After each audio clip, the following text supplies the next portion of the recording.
Bapak, Ibu, saudara-saudari yang dikasihi oleh Tuhan, kita patut bersyukur kepada Tuhan untuk setiap kesempatan di mana kita bisa datang beribadah kepada Tuhan. Dan saya sungguh bersyukur di mana kita bisa datang ke rumah Tuhan untuk beribadah meskipun di luar cuaca begitu tidak baik, hujan yang lebat, tapi kita bersyukur karena Tuhan menolong kita untuk bisa datang beribadah kepada Tuhan. Bapak, Ibu, saudara-saudari yang dikasihi oleh Tuhan, tema yang menjadi khotbah kita di pagi hari ini yaitu cara hidup orang Kristen sejati. Cara hidup orang Kristen sejati. Mungkin ketika kita mendengar kalimat itu atau topik ini, yang muncul di dalam pikiran kita semua sebagai orang-orang percaya, sebagai orang-orang yang telah mendapatkan keselamatan dari Tuhan. Bagaimana cara hidup Kristen yang sejati? Bagaimana kita mengenal, mengetahui cara-cara hidup seorang Kristen yang sesungguhnya? Nah, kita tahu sebagai orang Kristen, pedoman dan teladan kita untuk hidup di dalam dunia ini tidak lain adalah Tuhan Yesus Kristus sendiri. Dia yang adalah Allah, Dia adalah Tuhan sekaligus Juru Selamat kita. Kita sudah melihat bagaimana Tuhan Yesus telah memberikan teladan kepada pengikut-pengikutnya. Telah memberikan teladan kepada semua orang-orang percaya bagaimana seharusnya dia hidup. Melalui pengorbanannya, melalui hal-hal yang dikerjakannya. Itu semua bisa menjadi pedoman atau bahkan panutan teladan bagi kita sebagai orang-orang Kristen untuk hidup sebagai seorang Kristen yang sejati.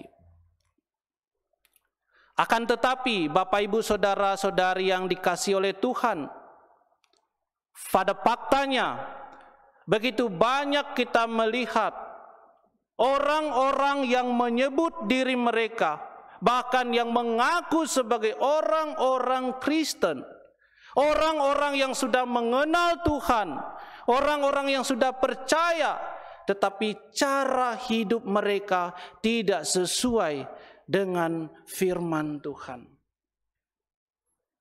Cara hidup mereka bertentangan dengan apa yang Tuhan perintahkan.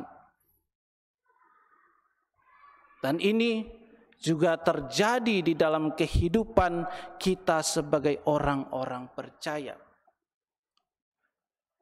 Alkitab dengan jelas menuntut kita semua orang-orang percaya agar kita bisa hidup sesuai dengan firman Tuhan. Nah, mungkin pertanyaan bagi kita, bagaimana cara hidup orang-orang percaya? Nah, jikalau kita membaca di dalam kitab 1 Petrus, mungkin tadi teksnya agak kurang tepat ya. Teksnya adalah 1 Petrus pasal yang pertama, ayat 14 sampai ayatnya yang ke-16. Kitab 1 Petrus pasalnya yang pertama, ayat yang ke-14 sampai ayat ke-16. Nah, dari teks firman Tuhan ini, kita akan belajar 3 hal atau 3 cara bagaimana seharusnya hidup orang Kristen yang sejati. Bagaimana seharusnya kita yang sudah percaya hidup atau menjalani kehidupan kita sehari-hari.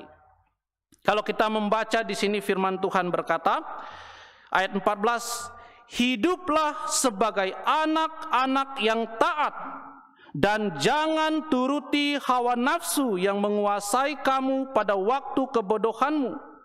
Tetapi hendaklah kamu menjadi kudus di dalam seluruh hidupmu, sama seperti Dia yang kudus, yang telah memanggil kamu.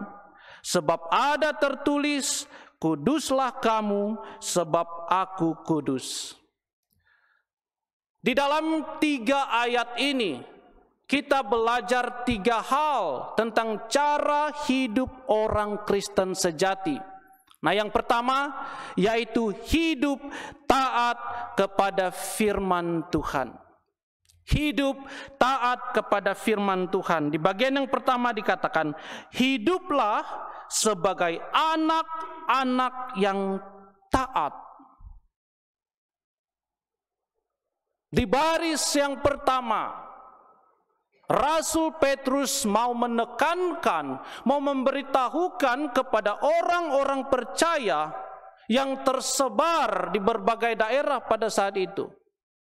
Orang-orang percaya yang mengatakan bahwa diri mereka sudah percaya kepada Tuhan, bagaimana seharusnya mereka hidup. Di sini Rasul Petrus mengatakan, hiduplah sebagai anak-anak yang taat. Nah, jikalau kita melihat kata taat di dalam firman Tuhan ini memberikan kita pengertian bahwa kata taat di sini artinya mendengar, siap sedia, mendengar, menyimpan, dan bahkan merenungkan serta siap sedia melaksanakan. Jadi kata taat ini begitu penting sehingga Rasul Petrus ingin menekankan kepada orang-orang percaya bahwa inilah cara hidup yang benar, yaitu kamu harus hidup di dalam ketaatan, obedience. Taat dikatakan patuh, turut, tunduk kepada apa yang Tuhan telah tetapkan. Dan kata taat ini juga memberikan kita sebuah ide bahwa bukan hanya saja kita mendengar, menyimpan, tetapi juga dengan hati yang siap sedia melakukan apa saja yang diperintahkan kepada kita. Jikalau kita mengingat di dalam kitab Yakobus dikatakan di situ, ditekankan bahwa bukan hanya menjadi pendengar saja, tetapi menjadi pelaku firman Tuhan. Nah, inilah ide yang terkandung di dalam kata taat ini. Siap sedia melakukan apa saja yang Tuhan perintahkan bagi kita. Nah, bagi kita orang-orang percaya, ketaatan ini adalah hal yang Tuhan tuntut dari kita. Kita sendiri yang sudah mengambil keputusan untuk percaya kepada Tuhan sebagai Tuhan dan Juru Selamat kita. Maka adalah kewajiban kita sebagai orang-orang percaya untuk hidup taat, tunduk kepada setiap perintah Tuhan kita. Tentu dalam hal ini kita bisa begitu mudah untuk memahami. Bahkan di dalam kehidupan kita sehari-hari, kita bisa melihat bahwa betapa pentingnya ketaatan ini di dalam hidup kita. Kita mungkin yang bekerja di bawah atasan kita, kita perlu untuk menaati perintah-perintah atasan kita. Penting bagi seorang bawahan untuk menaati perintah atasan. Di dalam keluarga, sebagai anak-anak, kita penting untuk menaati perintah orang tua kita. Nah, sama halnya di sini, jikalau kita mengatakan bahwa Tuhan Yesus adalah Juru Selamat kita, Maka adalah kewajiban bagi kita sebagai orang-orang percaya untuk hidup di dalam ketaatan kepada firman Tuhan. Nah, ini adalah penting karena dengan ketaatan ini menunjukkan arah hidup kita. Dengan ketaatan kita bisa melakukan hal-hal yang bisa menyenangkan hati Tuhan. Dengan ketaatan ini juga menunjukkan bukti bahwa kita sungguh-sungguh mengasihi Tuhan. Taat kepada setiap apa yang diperintahkan kepada kita. Di sini Rasul Petrus mengatakan, hiduplah sebagai anak-anak yang taat. Hidup sebagai anak-anak yang patuh kepada setiap perintah Tuhan. Nah, ini adalah kunci kehidupan seorang Kristen sejati. Hidup yang taat. Ini artinya bahwa setelah kita menjadi percaya kepada Tuhan Yesus, memang kita sudah memiliki jaminan keselamatan di surga. Tidak ada yang bisa mengambil keselamatan dari kita. Keselamatan kita tidak akan hilang.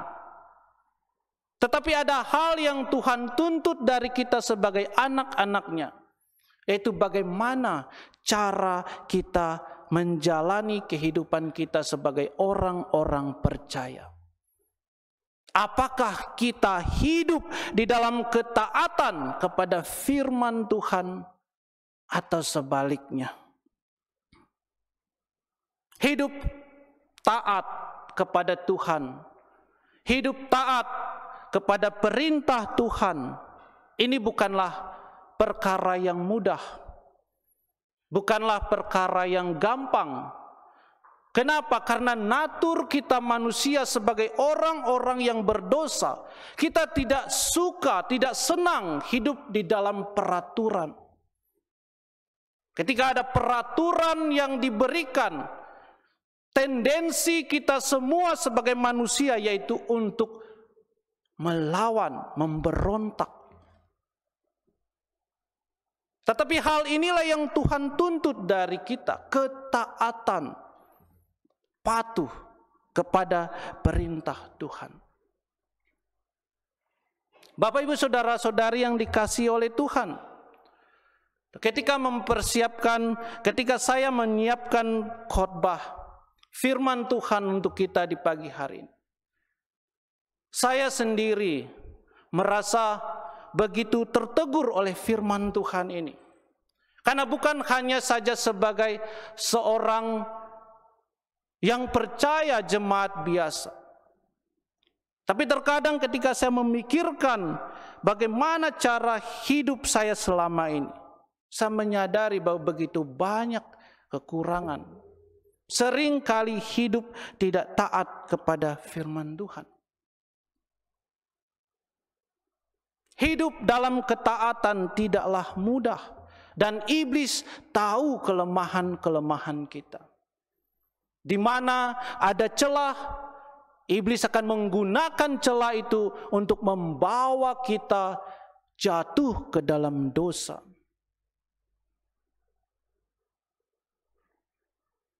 Hidup taat memang sulit. Tetapi bukan berarti bahwa ini tidak bisa kita lakukan sebagai orang-orang percaya. Hidup taat memang susah. Tetapi ini bukan berarti bahwa kita sebagai orang-orang percaya kita tidak bisa hidup taat kepada firman Tuhan. Tidak. Kita memiliki Tuhan Allah yang Maha Kuasa. Dia mampu menolong kita dan bahkan menguatkan kita untuk hidup taat kepada firman Tuhan. Jikalau kita membaca contoh-contoh dalam firman Tuhan, bagaimana orang-orang yang dicatatkan di dalam Alkitab, mereka begitu taat, patuh kepada Tuhan. Salah satu contoh yang saya ambil untuk kita di pagi hari ini tentang ketiga teman Daniel, Sadrak, Mesak, dan Abednego.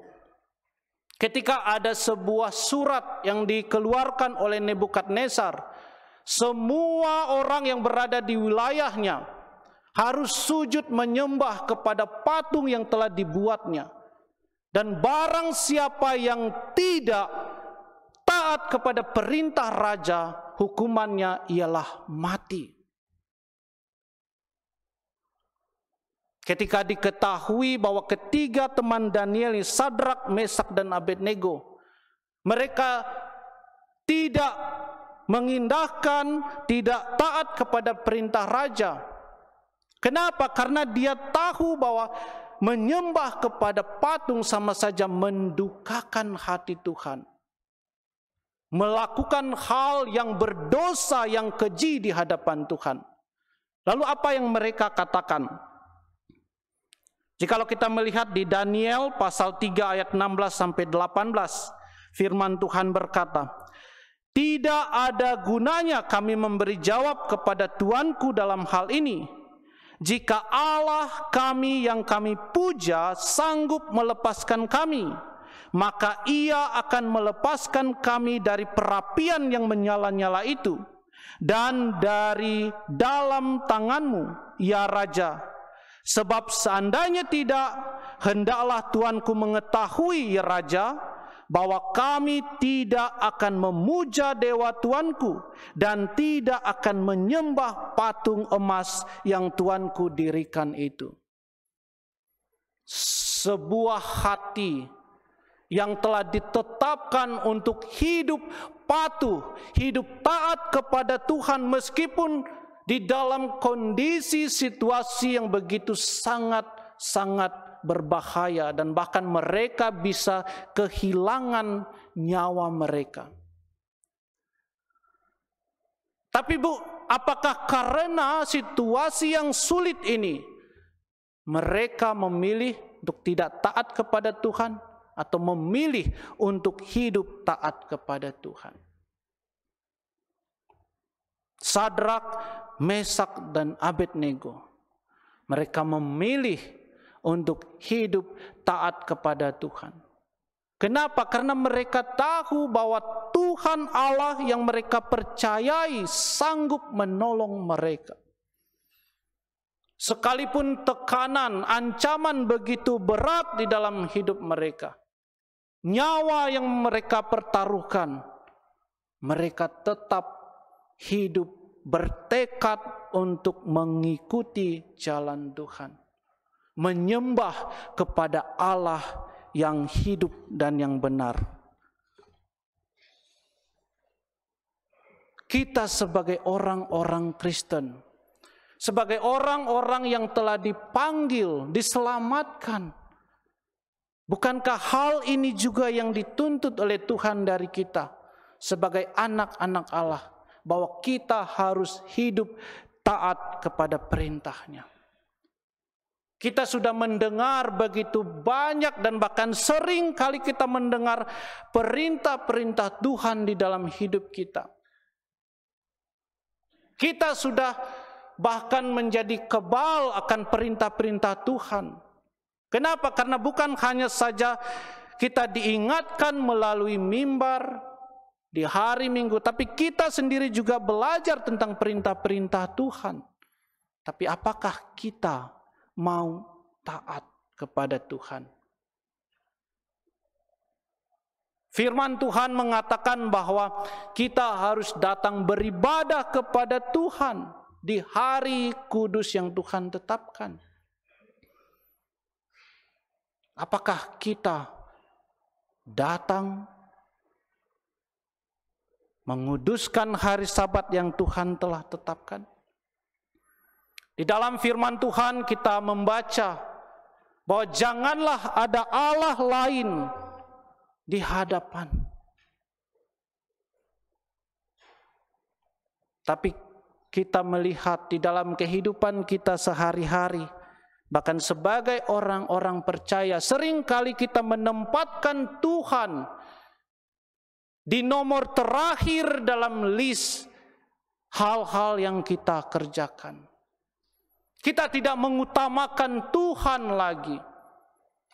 Kita tidak lagi mengandalkan Tuhan di dalam kehidupan kita.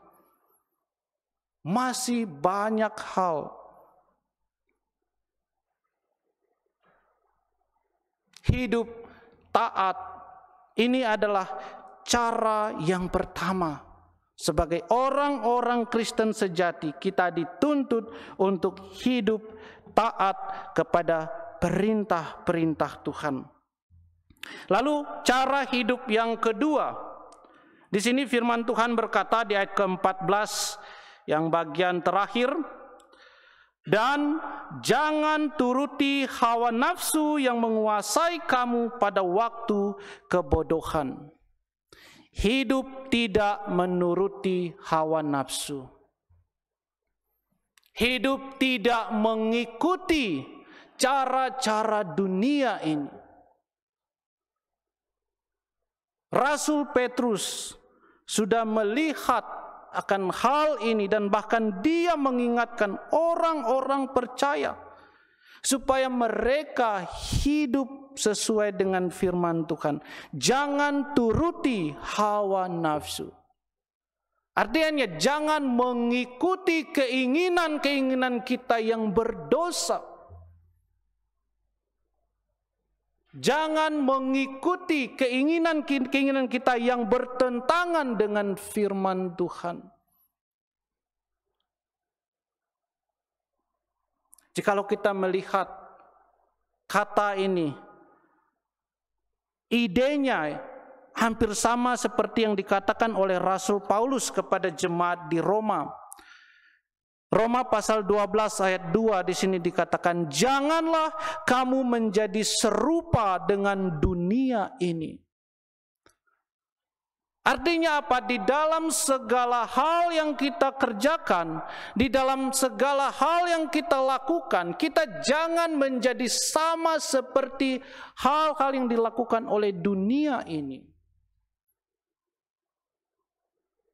Kenapa? Karena kita melihat hal-hal yang di dunia ini, begitu banyak hal-hal yang berdosa. Jangan turuti hawa nafsu yang menguasai kamu pada waktu kebodohanmu, pada waktu di mana kita belum mengenal Tuhan, pada waktu di mana kita belum percaya kepada Tuhan. Kita tahu dengan jelas bagaimana cara hidup kita sebelum kita mengenal Tuhan. Hidup di dalam keberdosaan, hidup di dalam kejahatan. Kejahatan menjadi hal yang utama yang kita lihat dalam kehidupan orang-orang yang belum mengenal Tuhan.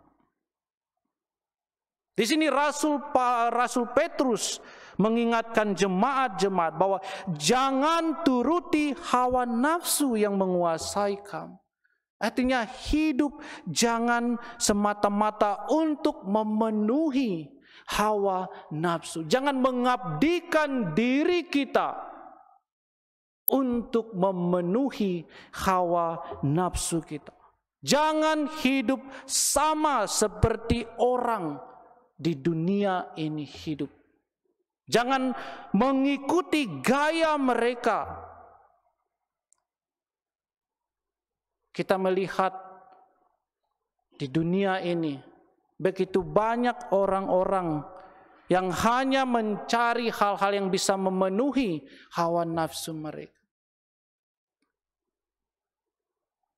Melakukan hal-hal yang bertentangan dengan firman Tuhan.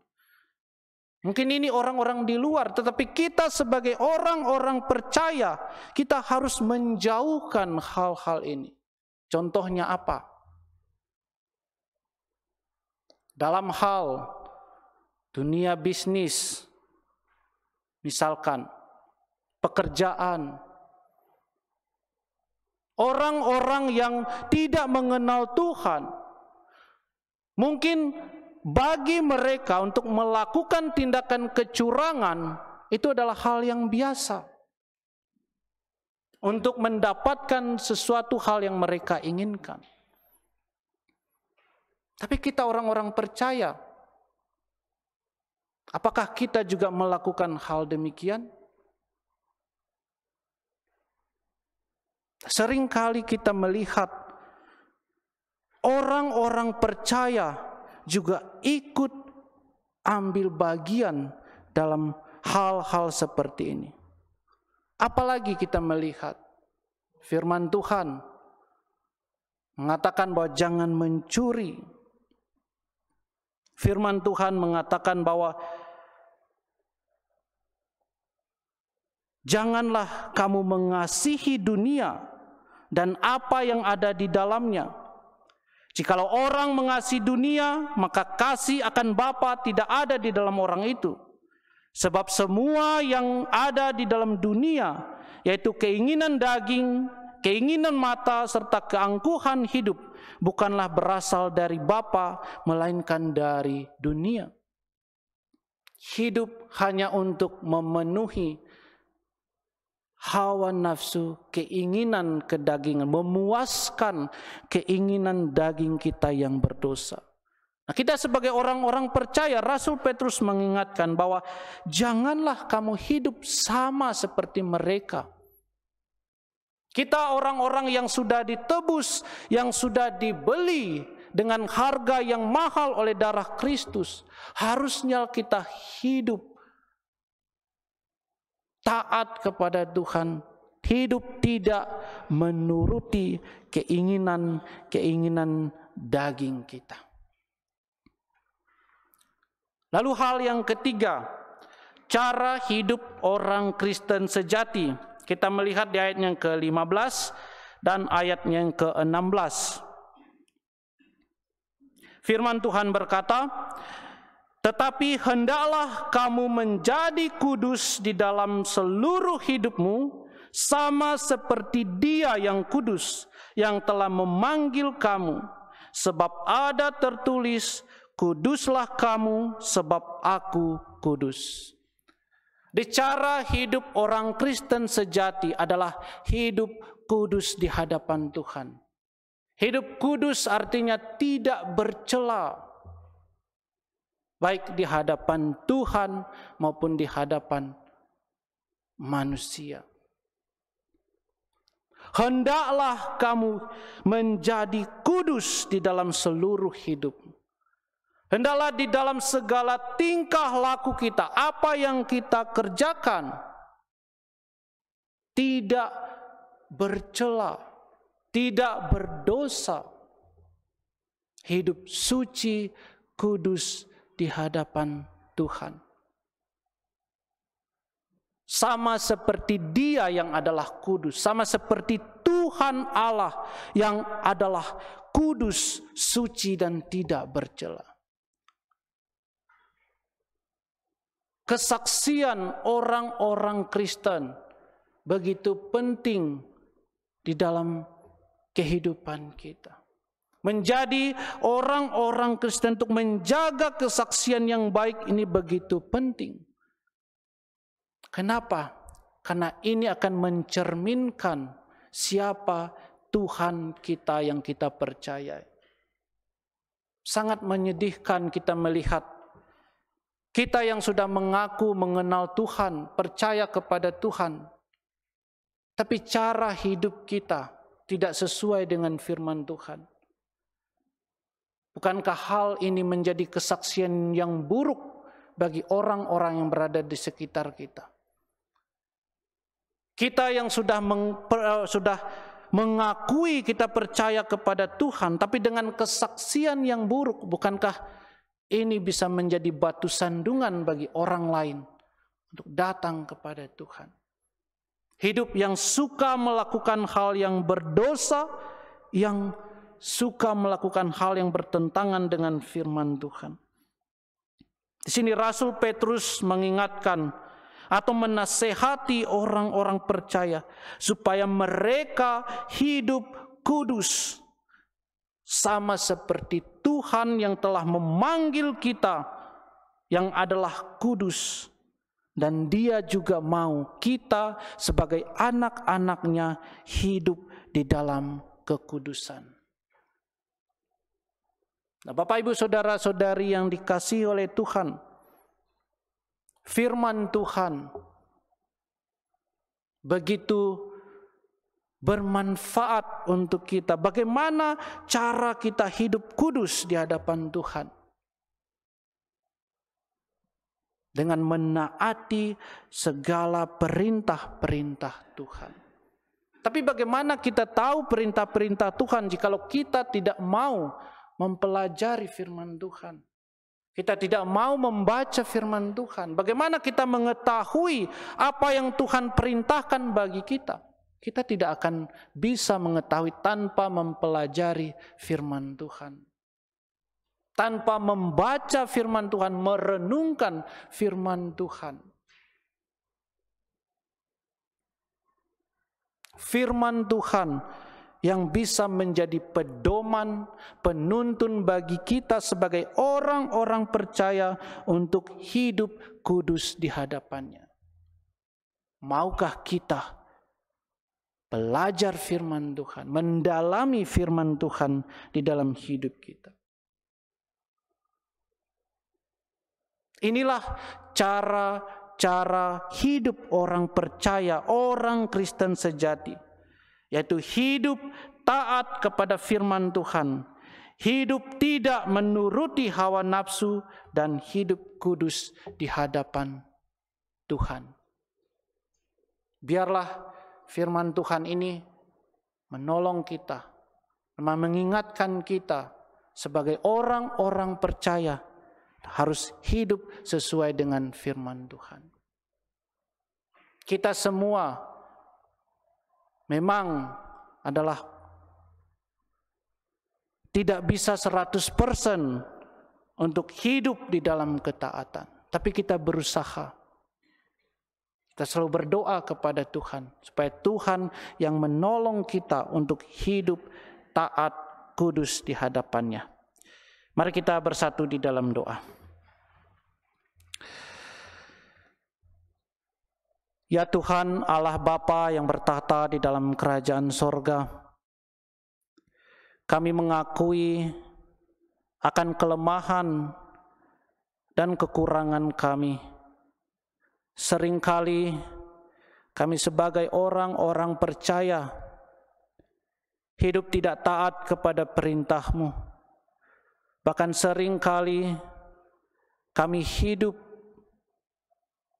mengikuti, menuruti hawa nafsu kami. Bapa, kami memohon ampun untuk setiap dosa dan kesalahan yang telah kami lakukan selama ini. Perbaharuilah hati dan pikiran kami, agar kami bisa menjadi semakin hari semakin serupa dengan Tuhan Yesus. Kami bersyukur melalui firman-Mu di pagi hari ini, yang kembali mengingatkan kami bagaimana kami harus hidup sebagai orang-orang yang percaya. Bantulah kami ya Bapa, untuk hidup selalu taat kepada firman-Mu. Hidup tidak menuruti hawa nafsu kami. Dan bahkan ajarilah kami untuk selalu hidup kudus di hadapan Tuhan. Bapa di sorga, bantulah kami orang-orang yang lemah ini untuk bisa memberikan kesaksian yang baik melalui kehidupan kami sehari-hari bagi orang-orang yang ada di sekitar kami. Sehingga ketika mereka melihat di dalam kehidupan kami sebagai orang-orang percaya, mereka bisa melihat akan Tuhan Yesus di dalam hidup kami. Terima kasih ya Bapa. Kami bersyukur untuk firman-Mu di pagi hari ini. Kuatkan dan teguhkan kami untuk selalu mau hidup bertumbuh di dalam iman kepada Tuhan Yesus. Inilah doa dan permohonan kami. Di dalam nama Tuhan Yesus kami berdoa dan bersyukur. Amin.